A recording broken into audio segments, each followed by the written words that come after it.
이제 마가복음도 이제 거의 이제 끝이 이제 눈앞에 보이네요. 오늘은 예수님께서 십자가에서 죽으시고 장사되는 이야기고, 오늘 GBS는 이제 부활에 대한 말씀을 함께 살필 텐데요. 21절에서 32절은 강도들과 함께 예수님께서 십자가에 달리셨고, 또 사람들에 의해 조롱과 또 모욕을 또 받으시는 장면이 오늘 기록되어 있습니다. 근데 예수님께서 십자가의 길을 갈 때 혼자 가지 않으시고 시몬이라는 사람이 예수님의 십자가를 지고 함께 가는데, 당시에 이 십자가를 지고 가는 건 아니고, 이제 우리가 가로나무, 그러니까 세로나무는 거기에 골고다라고 하는 그 형장에 이미 아마 꽂혀 있을 거예요. 그리고 이 가로나무만 이제 들고 가는데, 이미 예수님께서는 이제 채찍질도 당하시고 이미 거의 이거 들고 갈 상황이 아닌 거죠. 그래서 한 사람이 이제 강제로, 여기 나오는 이제 시몬이라는 사람이 강제로 이제 그 군인들이 이걸 지게 가게 한 거죠. 그 당시 로마 사람들이 힘이 있으니까 또 군병들이 이제 시키면 어쩔 수 없이 그렇게 하는 겁니다. 성경은 이제 그 사람이 알렉산더와 루포의 아버지다라고 이야기를 하고 있고, 아마 이 편지를 받고 있는 이제 그 로마에 있는 이제 성도들 같아요. 거기 있는 이 알렉산더 루포가 거기 있지 않을까. 그래서 이 마가복음을 듣는 이 독자들은 그들이 누구인지 다 알았을 거고, 아마 이 계기로 아버지가 이 예수님의 십자가를 지고 가는 이 계기로 이제 가족들이 예수님 믿지 않았을까라고 하는 이제 학자들은 그렇게 이야기를 하더라고요. 골고다는 해골의 장소, 이제 사형장, 공개 처형하는 이제 그런 곳이고, 그때 갈 때 이제 예수님께서 몰약을 탄 포도주를 이제 줬는데 받지 않으셨습니다. 몇 가지 이유가 있습니다. 예전에 이제 예수님께서 제자들과 함께 성만찬 하실 때 뭐라고 했어요? 내가 새 하늘과 새 땅에서 너희와 함께 마시겠다. 그래서 마시지 않는 측면도 있고, 또 하나는 이제 이게 몰약을 탄 포도주는 마취제 역할을 해서 고통을 덜어준다고 하는데, 예수님께서는 그 고통을 피하지 않고 그걸 남김없이 다 받습니다. 받으려는 의지를 보여주는 거고. 그래서 여러분 그리스도인들이 혹시 이제 저는 이제 이 부분은 잘 모르겠는데, 여러분 이제 우리가 그 사람 그냥 이제 살 소망이 없을 때 죽이는 걸 안락사라고 하나요? 이거에 대해서 기독교는 약간 반대하는 입장이에요. 기독교는. 왜냐하면 이 마지막까지 고통을 다 당하고, 우리는 이제 고통을 덜어주기 위해서 하지만 성경에서는 그렇게 말하지 않고 끝까지 고통을 다 감내를 하는데, 예수님도 마찬가지로 끝까지 하나님께서 허락한 또 그 길을 가고 계시잖아요. 그래서 모든 고통을 다 남김없이 받으려고 하고, 또 우리도 마찬가지예요. 나중에 이제 제가 병원에 입원했고 결이한테 제발 나 좀 죽여달라. 결아, 나 제발 좀 죽여달라. 네, 아버지 안 됩니다. 고통을 끝까지 받으셔야 합니다. 그게 주님의 뜻입니다. 이렇게 말해 주시다면 참 감사한 일이겠죠. 맞아요. 그래서 이제 교회는 이제 고통당하는 거에 대해서도 좀 다른 각도로 이제 보는 것 같습니다. 24절부터 27절까지는 그 옆에 이제 강도들과 함께 십자가에 우편 좌편에 이제 강도들이 이제 못 박히는데, 그 전에 보면은 예수님의 옷을 누가 가질까 하여 제비를 뽑는 이야기가 나옵니다. 근데 그 말씀도 시편 22편 18절의 말씀을 성취하는 건데, 같이 한번 읽어볼게요. 시작. 내 겉옷을 나누며 속옷을 제비 뽑나이다. 저도 이번에 이제 이 설교 준비하면서 참 시편 22편, 이제 메시아가 고난 당하는 이 이야기가 시편에 있는데, 나의 하나님 나의 하나님 어찌하여 나를 버리십니까? 이런 말씀도 다 여기 있는 건데, 참 그 구약의 말씀들을 다 이렇게 예수님께서 성취하고 죽는 마지막까지 그런 모습들을 볼 수 있는데, 그 중에 하나가 이 부분입니다. 죄가 없으신 예수님이 죽어가는 그 순간에도, 마지막 순간에도 계속 모욕당하시고 또 강탈당하는 모습들을 우리는 살펴볼 수 있습니다. 예수님께서는 제3시가 9시가 되어 이제 십자가에 못 박혔고요. 이제 그 전에는 이제 6시에 이제 재판 받는 이야기들이 나오잖아요. 그리고 이제 군인들은 제페에 유대인이라고 왕이라고 썼습니다. 라틴어, 헬라어, 아람말, 그러니까 이스라엘 사람들이 알아듣는 말로 유대인의 왕이라는 글씨를 거기에 썼습니다. 그때 이제 강도 둘이 십자가에 못 박혔는데 이것도 이사야서 53장 12절의 말씀을 성취하는 건데요. 같이 한번 읽어볼게요. 자, 시작. 그가 자기 영혼을 버려 하나로 헤아림을 받았습니다. 그러나 그가 많은 사람의 죄를 담당하여 범죄자를 위하여 기도하였느니라. 아멘. 범죄자 중 하나로 헤아림을 받았다. 근데 그가 많은 사람의 죄를 담당하며 범죄자를 위하여 기도하였다. 이따 기도하는 이야기도 뒷부분에 좀 나옵니다. 그러니까 결국은 예수님이 죽으셨는데 이제 강도로 거기서 함께 죽었어요. 가장 큰 죄인으로서 그 십자가에 이제 죽었다는 것을 이야기합니다. 어떤 사람들은 이 예수님의 십자가의 죽음을 어떻게까지 이야기하냐면 왕의 대관식이라고도 이야기를 해요. 무슨 이야기냐면 이런 거예요. 그러니까 약간은 이제 상반되는 건데, 여러분 왕이, 그러니까 이제 예수님이 이제 그 예를 들면 십자가가 왕자라고 하면 오른쪽 왼편에 신하들이 있는 것처럼 우편에 있고 좌편에 있고, 그 다음에 군사들이 쫙 앞에 있고, 그죠? 그리고 또 뭐가 있습니까? 사람들이, 원래 여러분 왕이 즉위할 때 어떨까요? 사람들은 막 환호하고 막 그러는데, 반대로 오늘 나오는 여기 왕의 즉위시기를 보면 사람들은 왕을 어떻게 해요? 조롱하고 멸시하고 이렇게까지 이야기를 해요. 이제 다른 복음서에서 보면 요한복음 같은 경우에 보면은 십자가에서 예수님께서 죽으시는 거를 뭐라고 표현하냐면 내가 영광을 얻는다라고 표현을 해요. 영광을. 우리가 봤을 땐 고난을 받는 자리인데 그곳에서 내가 하나님께 영광을 돌려드리고 또 영광을 얻는 곳으로 이야기하고 있습니다. 그래서 어떤 학자들은 그렇게까지 이 십자가에 대해서 소개를 해요. 28절 32절에 보면 예수님께서 이제 모욕을 당하시는데 지나가는 사람들이 자기의 머리를 흔들면서 성전을 헐고 사흘에 짓는다는 자여 내가 너를 구원하여 십자가에서 내려오라. 또 대제사장들도 서기관들과 함께 희롱하며 그가 남은 구원하였을 때 자기는 구원할 수 없다. 이스라엘 왕 그리스도요 지금 내려오라. 그리고 우리 하여금 믿게 하라. 이렇게 이야기합니다. DBS에서는 이걸 이렇게 이야기하더라고요. 이들의 조롱이 십자가에 담긴 진리를 역설적으로 드러냈다. 하나님은 예수님을 죽인 악한 자들의 입으로 하나님의 진리를 말하게 했다. 그러니까 저가 죽음으로 다른 사람을 구원하는 그가 바로 메시아임을 그들의 입으로 고백하게 했다는 거죠. 심지어 예수님은 이제 구원의 역사를 행했습니다. 귀신도 쫓고 아픈 사람도 고쳤습니다. 근데 자신을 위해서는 조금도 능력을 행하지 않아요. 여러분 예수님께서 십자가에서 내려올 수 있지 않을까요? 그 정도 능력이면. 근데 그런 능력을 자기를 위해 쓰지 않습니다. 도리어 그냥 진노와 저주와 심판과 그 형벌 그 자리에 그 형벌의 자리로 자신을 내던지는 모습을 성경은 오늘 보여주고 있습니다. 심지어 누구까지 욕합니까?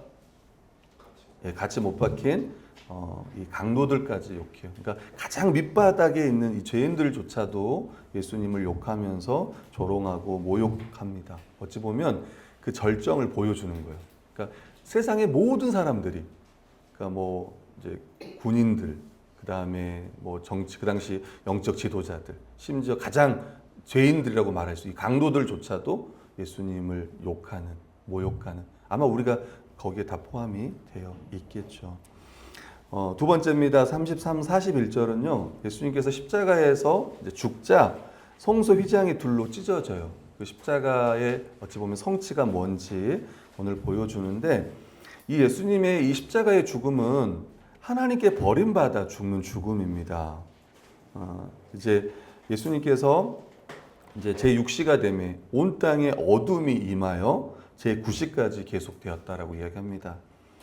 이제 양용희 교수님은 이제 주석에 보면 이 어둠이 엄청난 슬픔과 애통을 상징하거나 하나님의 심판을 상징할 것이라고 한다. 하나님은 죄로 인해 심판하면서도 그 아들의 죽음을 슬퍼하셨을 거다. 예, 그러니까 이게 격변이지 않을까 싶습니다. 그렇죠?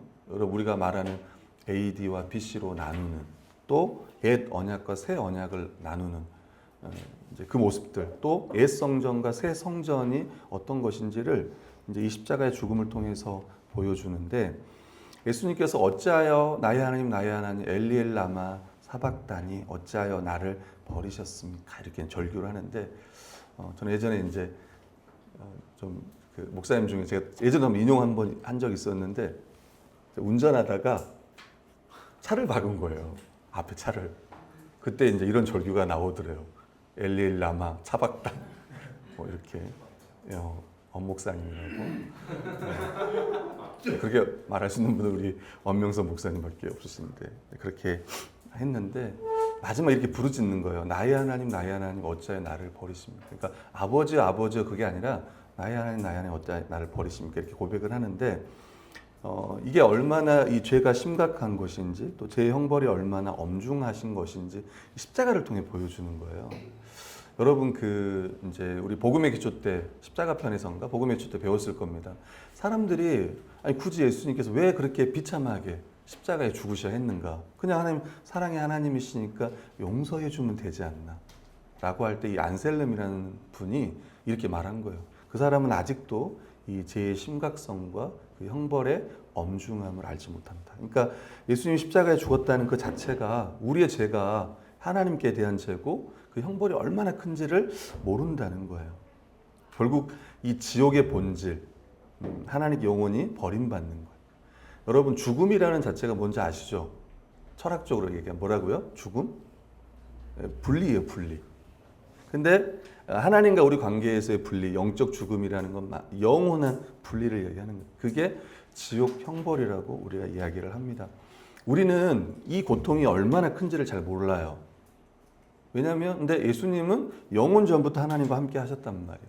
근데 지금 그 하나님과의 관계가 딱 끊어지는 이 시점, 우리가 말하는 영적 죽음이라고 하는 이 고통이 더 심한 거죠. 육적 고통뿐만 아니라.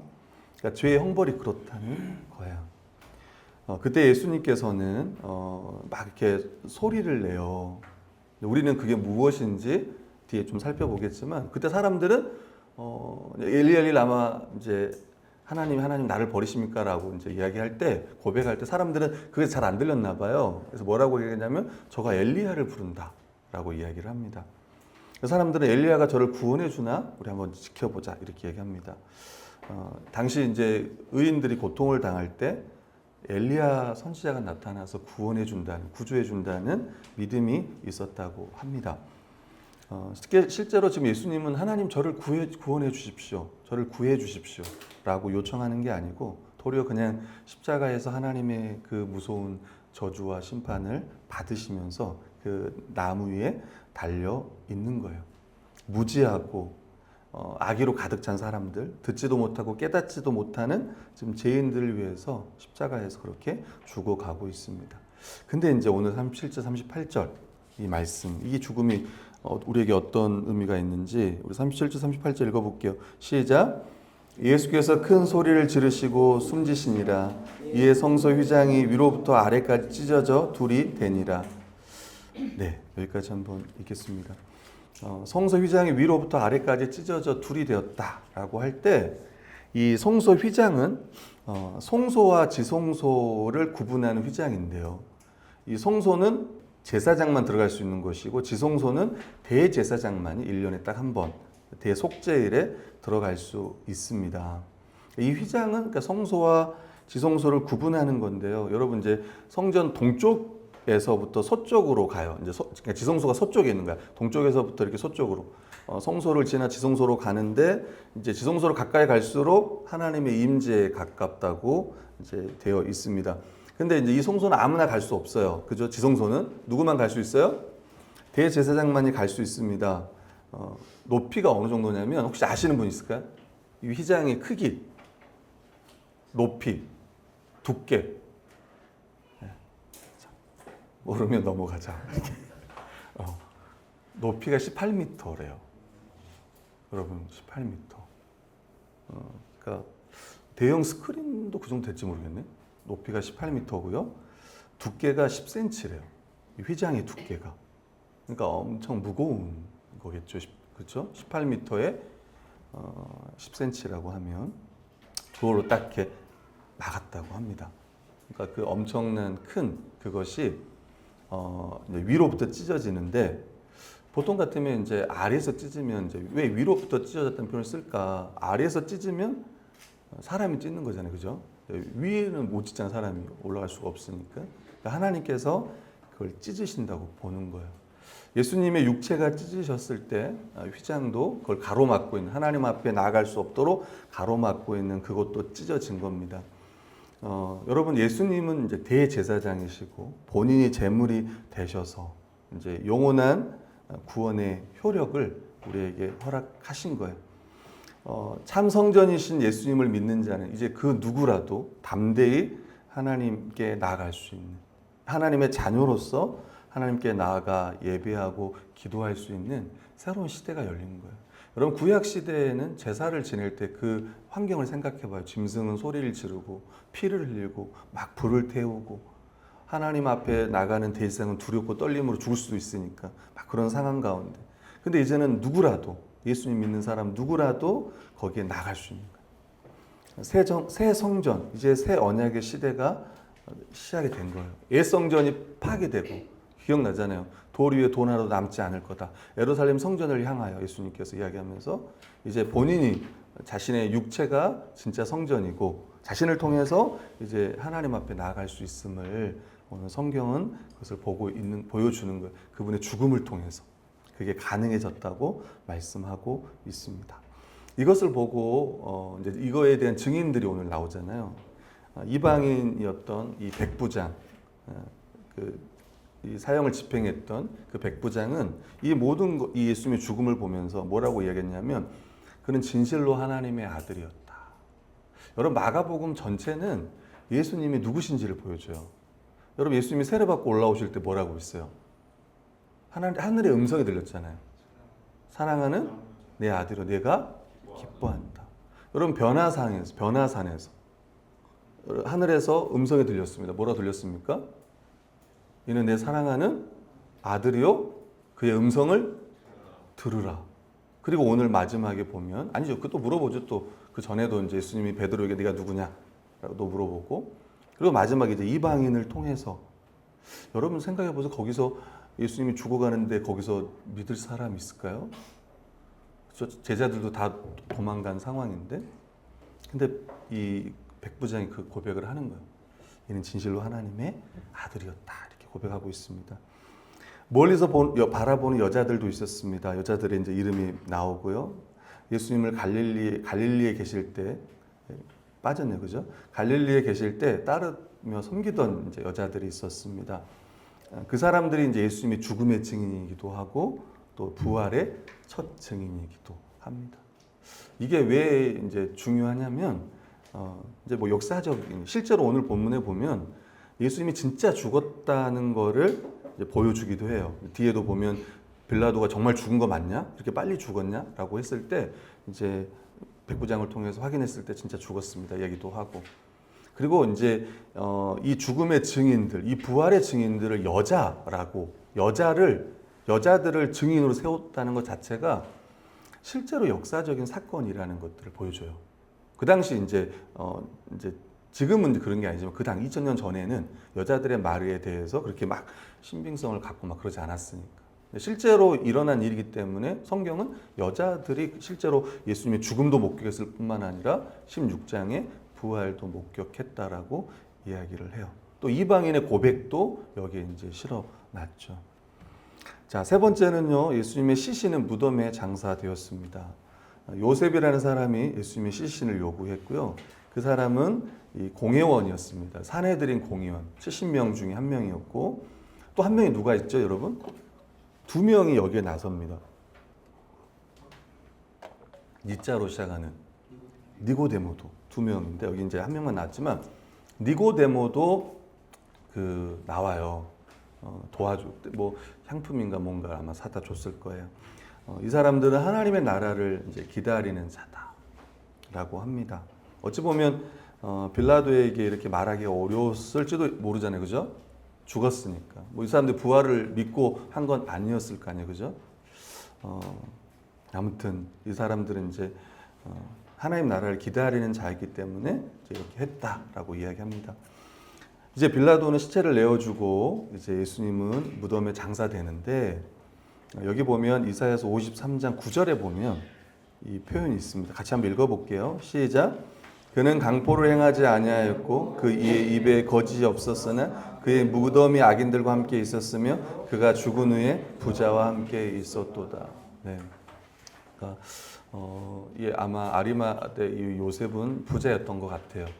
그리고 미리 파놓은 굴에 무덤에 돌무덤에 예수님을 거기다 집어넣었고 이 말씀은 이사야서 53장 9절의 말씀이 이제 성취가 된 거예요. 그러니까 십자가에 죽음 당하신 것부터 해가지고 마지막 무덤에 장사되는 것까지 다 성경에 예언했던 것들이 예수님을 통해 다 성취가 된 겁니다.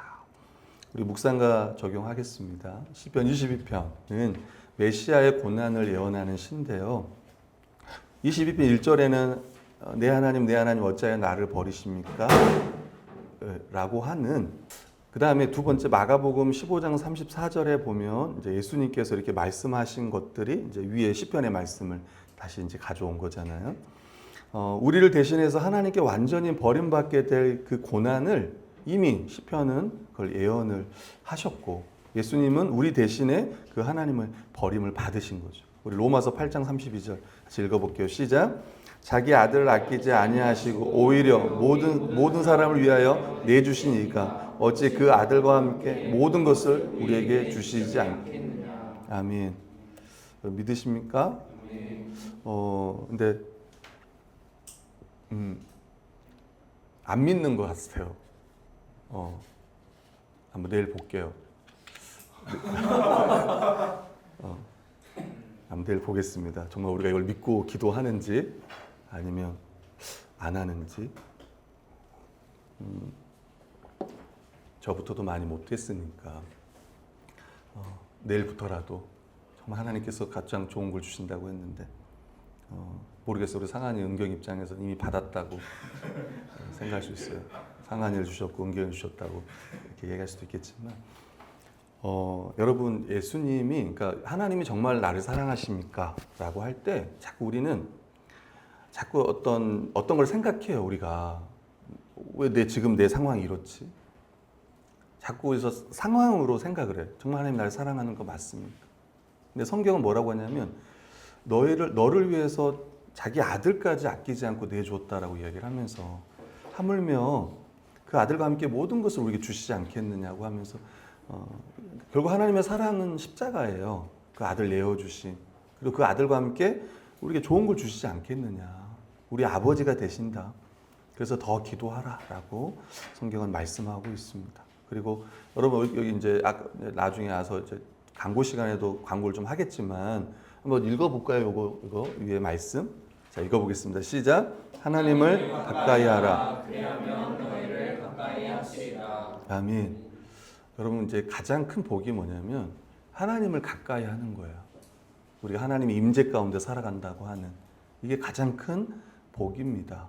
하나님께서 나와 함께 하신다는 것. 그러면 사실은 내가 앞으로 두려울 일도 많고 염려되는 일도 많겠지만 이걸 확신할 수 있다면 얼마나 그 인생이 얼마나 복되겠습니까? 시편 22편 27절 28절 같이 읽어볼게요. 시작. 땅의 모든 끝이 여호와를 기억하고 돌아오며 모든 나라의 모든 족속이 주의 앞에 예배하리니 나라는 여호와의 것이요 여호와는 모든 나라의 주제심이라. 아멘.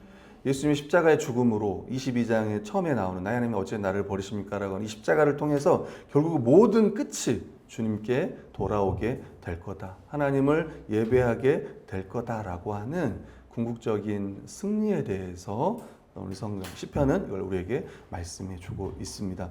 이제 두 번째입니다. 가상칠언. 십자가에서 했던 7가지 말. 그리고 마지막에 예수님께서 큰 소리를 지르고 숨졌다고 할 때 그 말씀은 무엇일까를 마지막으로 좀 살펴볼게요. 원래는 기도회를 할 때 가상칠언으로 하자라고 했어요, 제가. 근데 야고보서를 가져왔더라고요. 저희는 잘 모른다고 그러면서 야고보서로 하자고 이렇게 가져왔더라고요. 그래서 그렇게 하자. 그래서 지금 제가 가상칠언에 대해서 짧게나마 원래 기도회 때 가상칠언을 한 가지 해보면 어떨까 이렇게 생각을 좀 했어요. 그냥 십자가를 계속 좀 설교하고 있으니까. 근데 그 의도를 잘 모르고, 또 분명한 거는, 하나님의 큰 뜻이 있을 거라 저는 생각하고 있습니다. 정말로 큰 뜻이 있을 거라. 진심으로 하는 말이에요.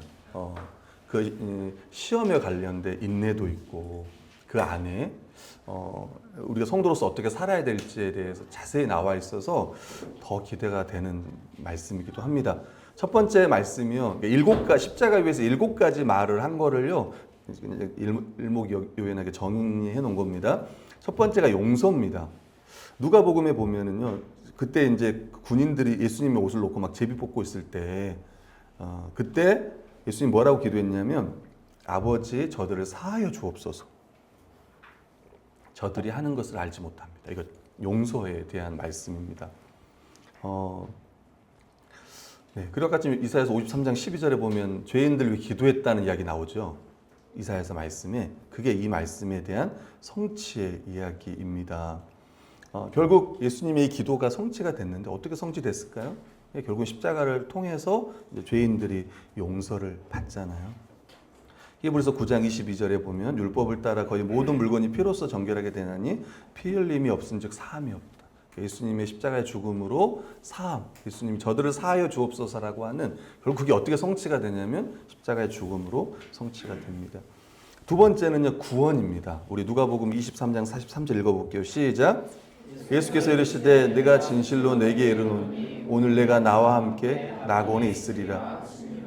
이 처음엔 강도도 욕을 했어요. 두 명이 다 욕을 했는데 한 사람이 그래요. 아니 우린 욕을 먹는 게 맞지만 저 사람은 아니지 않냐. 그때 이제 예수님께서 말씀하시고 자기를 기억해 달라고 해요. 그때 예수님께서 이 말씀하는 거예요.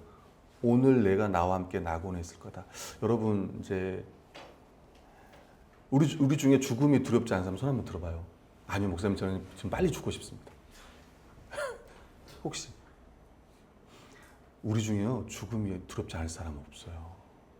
진짜 죽음이 두려운데 근데 저도 왜 죽음이 두렵냐 생각해보면 자꾸 죽음 이후에 뭐가 있다 생각하냐면 우리 그게 있어요. 그냥 그 전설의 고향이라든가 이런 걸 보면서 자꾸 우리는 어떤 강을 건너 홀로 막 걸어 막 그런 생각들이 우리 이미 머리 안에 있는 거야 지금. 여러분 혹시 잠자는 게 무서운 사람 있어요? 잠자는 게? 혹시 그럴 수도 있어요. 잠자는 게 무서운 사람, 또 악몽도 꾸는 분들도 있을 거고 그래서 잠자는 게 무서울 수도 있는데 제가 이야기를 하는 이유는 뭐냐면 여러분 우리가 딱 그 죽는 그 순간 오늘 성경에도 말하는 것처럼 오늘 내가 나와 함께 낙원에 있을 거다 그랬잖아요. 오늘. 그러니까 우리가 죽는 그 순간 딱 우리가 숨을 딱 멈추는 그 순간 우린 누구에게 가는 거예요? 예, 주님께 가는 거예요. 하나님께 가는 거예요. 그러니까 죽음을 두려워하지 말라고 얘기하는 거예요. 제가 우린 죽으면 어떤 뭐가 있을 거라고 생각합니다. 뭐 공간이 뭐 있을 거라고 생각해요. 근데 오늘 성경은 아니다. 오늘 내가 나와 함께 낙원에 있을 거다. 오늘 함께 낙원에 있을 거다. 그러니까 마지막까지 주님 그 죽는 그 순간, 그러니까 죽기 전에도 주님이 함께 하지만 죽는 딱 그 순간 우린 주님과 함께 하게 될 거예요. 이런 몸은 아니겠지만 영의 몸을 가지고 영의 몸이 아니라 영으로서 주님과 바로 함께 하는 거예요. 사실 저는 이제 이 말씀이 저희 어머니가 이제 돌아가셨을 때, 그러니까 성경에서 가장 구원의 은혜를 가장 잘 드러내는 게 저는 여기라고 생각해요. 아무 공로 없이. 이 사람은 일평생 죄만 짓다가 마지막 십자가에 딱 달려있는 거야. 오른편, 왼편에. 주님 저를 기억해 주세요. 마지막. 그냥 그거 한 거는 마지막 그 십자가에서 주님께 주님 저를 기억해 주세요. 한마디 한 거예요.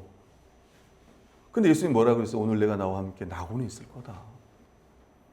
그러니까 이게 얼마나 은혜 아니에요? 구원이 은혜?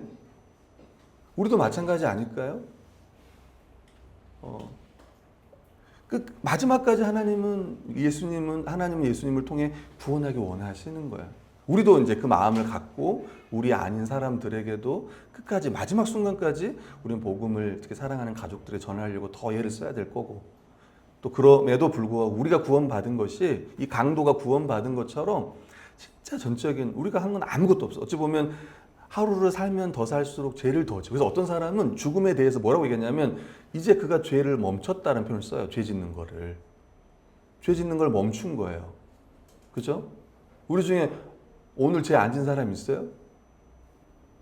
지금도 죄를 지는 사람이 있어요. 왜 설교 저기 길게 하지? 와 진짜 오늘 메뉴는 뭘까? 막 고민하면서 막 그런 생각하시는 분들 혹시 있을지 모르겠어요. 목사님을 막 미워해. 최근에 설교가 짧아져서 좋았는데 오늘 또 갑자기 또 길어질까 생각하십니다. 네, 예수님의 십자가에서 어찌 보면 영원한 죽음 앞에 그 가운데 처해 있는 우리를 이제 구원해 주신 거죠. 세 번째는 사랑입니다. 우리 요한복음 19장 26절 27절 읽어볼게요. 시작. 예수께서 자기의 어머니와 사랑하는 제자가 곁에 서 있는 것을 보시고 자기의 어머니께 말씀하시되 여자여 보소서 아들이니이다. 또 그 제자에게 이르시되 보라 내 어머니라 하신대 그때부터 그 제자가 예, 아멘. 이제 이 두려움에 떨며 슬퍼하는 어머니 마리아, 아들이 십자가에 이제 벌거벗겨서 벌거벗김 당하고 수치스럽게 죽어가고 있는데, 그 마리아와 이제 요한에게 제자들이 다 떠났는데 한 사람 이 요한이 남아 있었습니다. 마지막까지. 예수님이 어머니를 여자여 이렇게 이제 불렀는데요. 당시에 이제 남자가 여자를 부르는 자연스러운 호칭이었다고 합니다. 이게 뭐 특별한 의미가 있었던 건 아닌 것 같고, 그러니까 이 요한에게 이제 이게 저는 그랬어요. 이게 내 어머니다. 그래서 이게 어머니를 이제 모시고 살아라. 이제 내가 죽으니까 그런 말인 줄 알았어요. 저는 예전에. 근데 그게 아니더라고요. 이게. 근데 뒤에 보면 약간 이제 그때부터 그 제자가 자기 집에 모셨다 이런 표현이 있지만 이게 여러분 이제 무슨 말 같아요? 내 어머니다. 네, 교회의 이야기를 해요. 한 몸으로 한 교회로 살아가라는 이야기라고 합니다. 결국 예수님께서 십자가에 죽으시고 우리 죄를 용서하심으로 그 용서받은 공동체, 바로 교회 공동체를 오늘 성경은 이야기하고 있다는 거예요. 그러니까 교회로 잘 살아가라는 이야기입니다. 네 번째는 이제 고뇌, 오늘 이야기했던 예수님의 그 고통 가운데 부르짖는 이야기죠. 우리 죄 때문에 이제 그분이 죽으신 거고 그 죄의 형벌이 얼마나 큰가를 오늘 성경은 우리에게 이야기해 주고 우리가 받아야 할 모든 그 죄값을 예수님이 그 십자가에서 다 받은 거예요. 우리 갈라디아서 3장 13절 읽어볼게요. 시작. 그리스도께서 우리를 위하여 저주를 받은 바 되사 율법의 저주에서 우리를 속량하셨으니 기록된 바 나무에 달린 자마다 저주 아래 있는 아멘. 예수님이 대신 십자가에서 저주 받으심으로 그 율법의 저주라고 하는 다 지키고 다 지키지 못하면 이 죽는다고 하는 이 형벌을 그분이 받으심으로 그 율법의 저주에서 우리를 이제 구원하신 겁니다. 다섯 번째는요, 이제 고통이에요, 고통.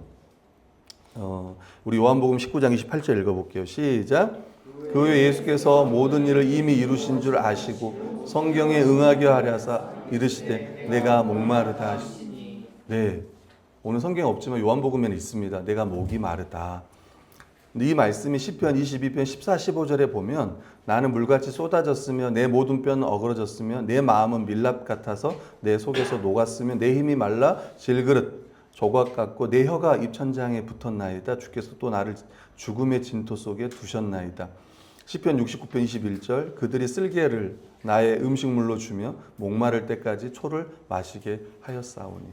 그래서 실제로 이 예수님의 이 목마르심은 이 구약에 이미 말씀하셨고 그거에 대한 성취셨고 육적인 목마름뿐만 아니라 영적인 목마름, 우리의 영적인 목마름을 해결하기 위해서 또 대신 그가 영적인 목마름을 당하는 그리고 그 십자가로 영원히 목마름을 해결해 주시는 우리 요한복음 7장 37절 38절 읽어볼게요. 시작. 명절 끝날 곧 큰 날에 예수께서 서서 외쳐 이르시되 누구든지 목마르거든 내게로 와서 마시라. 나를 믿는 자는 성경의 이름과 같이 그 배에서 생수의 강이 흘러나오리라. 예, 결국 이 말씀은 성령께서 우리 안에 이제 계심을 이야기를 하는 겁니다. 그래서 영원히 목마르지 않는 그런 이제 존재가 되었다는 것. 여섯 번째는 이제 승리예요. 그래서 마지막에 예수님께서 큰 소리를 지르시고 숨졌다라고 하는 오늘 본문의 말씀이 이 말씀입니다. 우리 요한복음 19장 30절 읽어볼게요. 시작. 예수께서 신포도주를 받으신 후에 이르시되 다 이루었도다 하시고 머리를 숙이시니 영원히 떠나가시니라. 아멘. 예, 여러분 다 이루었다. 다 이루었다. 들어보셨을 거예요. 다 이루었다. 하나님의 구원 이 계획이 다 성취되었다. 내가 죄값을 다 갚았을 뿐만 아니라 하나님의 그 뜻을 내가 다 이루었다라고 오늘 성경은 말씀하고 있습니다. 그리고 7번째 말씀입니다. 만족. 같이 읽어볼게요. 시작. 예수께서 큰 소리를 불러 이르시되 아버지 내 영혼을 아버지 손에 부탁하나이다 하고 이 말씀을 하신. 네, 네, 이건가요? 큰 소리가 이건가요? 다 이루었다라고 말한 분도 있는 것 같고, 근데 약간 이제 요구 같기도 하고, 내 영혼을 아버지 손에 부탁하나이다 하고 이제 숨 쉬셨다고 성경은 이야기합니다. 이것도 시편 51편 15절의 말씀을 이제 성취하신 건데요. 읽어볼게요. 시작. 내가 나의 영을 주의 손에 부탁하나이다. 진리의 하나님 여호와여 나를 속량하셨나이다. 아멘. 그러니까 예수님이 죽으시고 이 모든 마지막 순간까지 구약의 모든 말씀들을 성취하고 예수님은 죽으신 거예요. 아마 우리도 마지막 죽을 때 이렇게 죽을 수 있다면 너무 감사할 것 같아요.